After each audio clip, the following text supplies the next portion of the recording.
Limitations, both natural and artificial, are an inherent part of our human life. They restrict our interactions, our movement, our thoughts, our freedom. And sometimes to escape these real-life limitations, we go and play video games. However, the freedom players encounter while experiencing their virtual adventures are heavily influenced by the multiple limitations set by game designers. So our in-game freedom can only probably be enjoyed within the limits of its creators. Therefore, the question needs to be asked how these game designers view the boundaries of games. So the results of my research, which I will show to you in a second, are based originally on humanity's greatest question: what is man? Which was asked by Kant and many other philosophers, pedagogues, economists throughout time.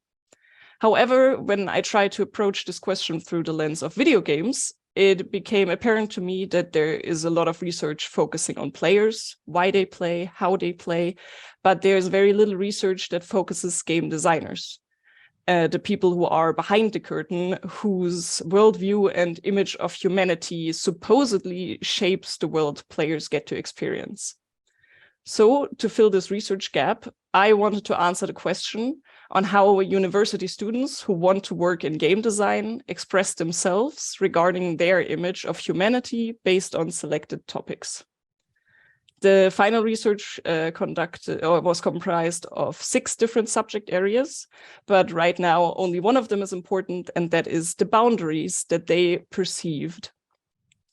Based on literature, I assumed that technological boundaries would play a huge factor because, as we know, technology is needed to develop video games and to play video games. And my research was then conducted using semi-structured interviews, which were analyzed using qualitative content analysis.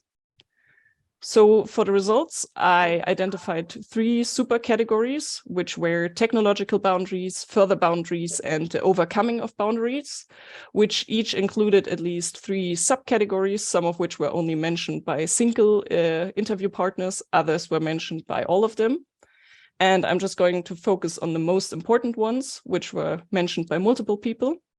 So all of them mentioned that the limits of interaction are a big boundary when it comes to games, because social interaction in video games is subject to limits that do not exist in real interactions, both in a physical, technological, as well as an emotional sense. While we have near endless possibilities of interaction in the real world, what we can do, be it with NPCs or PCs or items, is heavily limited by the possibilities of interaction provided by the game designers. Still, these limitations don't only exist in the details of the game, also the in-game world or the end of the game is another boundary that players encounter, as this is the end of the experiences that are provided to them. However, the game designers also mentioned that it is possible to overcome and even cross boundaries within and through video games, as, for example, they allow us to bridge physical distances between players all over the world, or if we add mods to our game to enhance the content further than what was provided originally.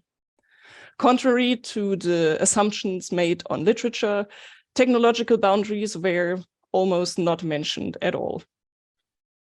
Overall, this research shows that the prospective game designers identify a vast variety of possible boundaries and limitations, but also the possibilities of overcoming these.